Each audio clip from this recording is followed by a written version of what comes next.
Students, welcome to all of you in this online platform of Maharana Pratap institute Sagwara. आज के इस lecture में हम दो सेल के ईएमएफ के कंपैरिजन के बारे में डिस्कस करने वाले हैं। जैसा कि आप सब जानते हैं कि अभी हमारा पोटेंशियोमीटर टॉपिक ऑनगोइंग है और पोटेंशियोमीटर टॉपिक के पिछले लेक्चर में हमने डिस्कस किया था कि किसी भी सेल का इंटरनल रेजिस्टेंस हम पोटेंशियोमीटर डिवाइस की हेल्प से कैसे फाइंड करते हैं।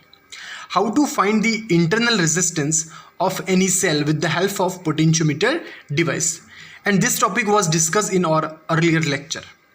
In the series of next, in today's topic we are going to discuss about the comparison of two cell regarding the EMF, regarding the electromotive force. तो आज के इस लेक्चर में हम पोटेंशियोमीटर डिवाइस का सेकंड एप्लीकेशन स्टडी करने जा रहे हैं और हमारा टॉपिक है comparison of electromotive force of two primary cell. तो प्राइमरी सेल के ईएमएफ का कंपैरिजन करना with the help of potentiometer device. तो जैसा कि हमने प्रीवियस लेक्चर्स में हम डिस्कस कर चुके हैं कि पोटेंशियोमीटर डिवाइस जो है उसका जो मेन पर्पस है वो है अननोन ईएमएफ को फाइंड करना। तो यहाँ पर वही हम पढ़ने जा रहे हैं कि दो सेल के ईएमएफ को हम कंपेयर करने जा रहे हैं with the help of potentiometer device. Okay, so चलिए हम आज का लेक्चर स्टार्ट करते हैं। सबसे पहले हम डायग्राम की हेल्प से समझते हैं कि अननोन ईएमएफ को मेजर करने के लिए जो सर्किट डायग्राम है वो किस तरीके का बना है। जैसे कि हमने प्रीवियस लेक्चर में इंटरनल रेजिस्टेंस का भी सर्किट डायग्राम देखा था, जिसमें हमने प्राइमरी सर्किट और सेकेंडरी सर्किट के बारे में डील किया था और हमने सेल का इंटरनल रेजिस्टेंस फाइंड किया था और हमने एक डेरिवेशनल भी डिस्क्राइब किया था। तो आज के इस लेक्चर में भी हम दो सेल के इंटरनल रेजिस्टेंस दो सेल के ईएमएफ के कंपैरिजन का डेरिवेशन भी डिराइव करने जा रहे हैं। तो चलिए अब हम सर्किट डायग्राम की ओर देखते हैं। तो जैसा कि आप यहाँ देख पा रहे हो कि जैसे कि हमने सर्किट डायग्राम प्रीवियस लेक्चर में इंटरनल रेजिस्टेंस के रिगार्डिंग देखा था, कुछ ऐसा ही डायग्राम यहाँ पर भी है, लेकिन यहाँ पर दो सेल हैं सेकेंडरी सर्किट में। Primary circuit as it is जो कि हमने प्रीवियस लेक्चर में डिस्कस किया था, कोई चेंजेस नहीं है। प्राइमरी सर्किट आप देख पा रहे हो, ईपी हमारा जो प्राइमरी सेल है, एक की है और एक रियोस्टेट है जो कि वेरिएबल रेजिस्टर होता है। आपको प्रीवियस लेक्चर में भी बताया था कि रियोस्टेट एक वेरिएबल रेजिस्टर होता है जिसका रेजिस्टेंस हम चेंज कर सकते हैं according to requirement. So this is the primary circuit and the primary circuit is as same as our circuit regarding the internal resistance of the potentiometer. तो जब हमने इंटरनल रेजिस्टेंस फाइंड किया था potentiometer device में, जैसा कि primary circuit हमारे previous lecture में इंटरनल रेजिस्टेंस के एप्लीकेशन के रिगार्डिंग था, सेम सर्किट यहाँ पर भी है, कोई चेंजेस नहीं है प्राइमरी सर्किट में। और ए बी आप सब जानते हो, ए बी हमारा जो है वो अलॉय वायर है जिसमें हम क्या फाइंड करते हैं, बैलेंस पॉइंट को फाइंड करते हैं with the help of jockey. Secondary circuit की बात करें तो सेकेंडरी सर्किट में दो सेल को हमने कनेक्ट किया है।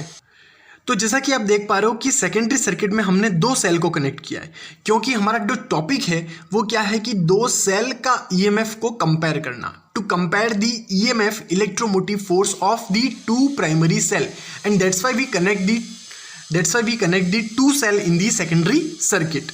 सो as you can see here, E1 and E2 are the two cells which are connected in our secondary circuit। हमारा जो सेकेंडरी सर्किट है उसमें हमने दो सेल को कनेक्ट किया है और हमारे दोनों सेल कौन से हैं, E1 और E2, इनका ईएमएफ है। आप देख पा रहे हो कि दोनों जो सेल हैं हमारे, उनका जो पॉजिटिव टर्मिनल है, E1 सेल का पॉजिटिव टर्मिनल और E2 सेल का पॉजिटिव टर्मिनल, दोनों सेल का जो पॉजिटिव टर्मिनल है वो ए पॉइंट से कनेक्टेड है। तो जैसा कि हमने देखा कि यहाँ पर जो हमारा सेकेंडरी सर्किट है उसमें हमने दो सेल को कनेक्ट किया है, क्योंकि हमारा जो टॉपिक है वो दो सेल के कंपैरिजन के रिगार्डिंग है, and that's why in secondary circuit we connect the two cell and the EMF of both the cell are E1 and E2 respectively.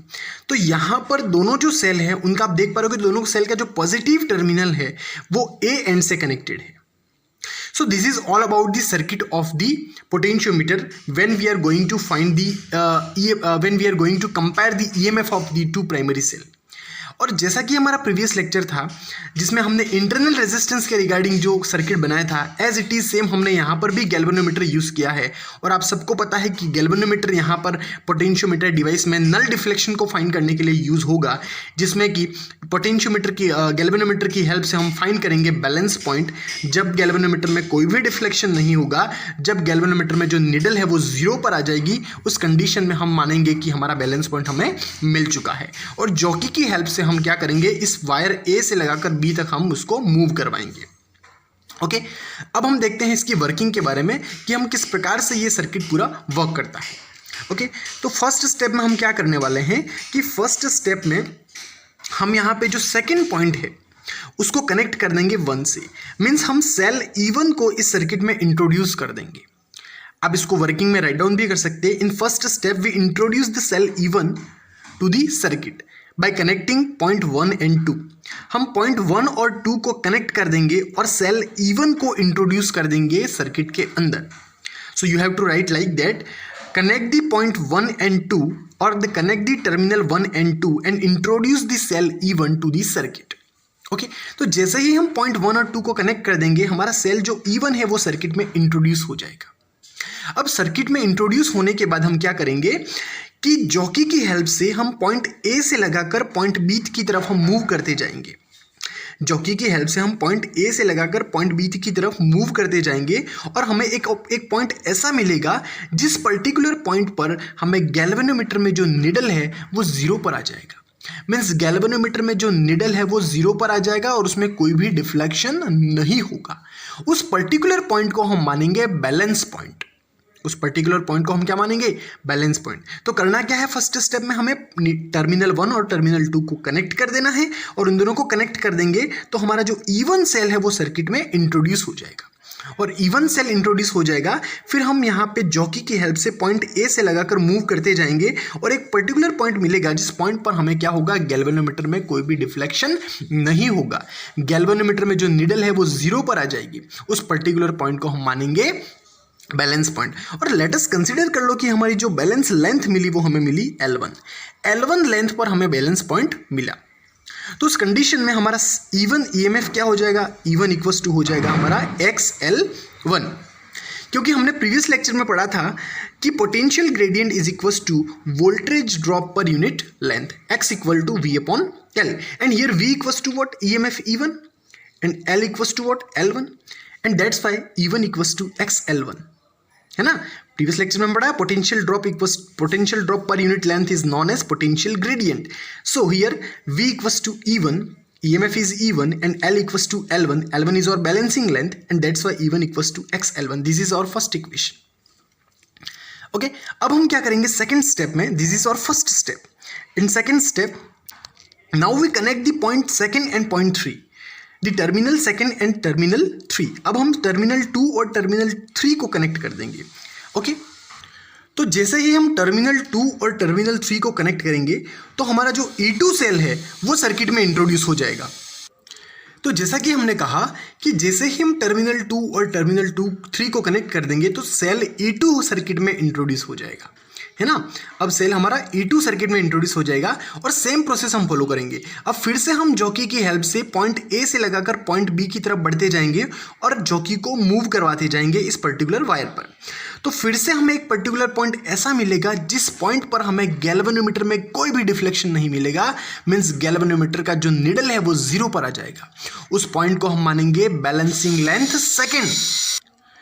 तो उस पॉइंट को हम क्या मानेंगे? Balancing length second. और balancing length for the cell E2, ये हमारी जो बैलेंसिंग लेंथ मिलेगी वो E2 सेल के लिए होगी।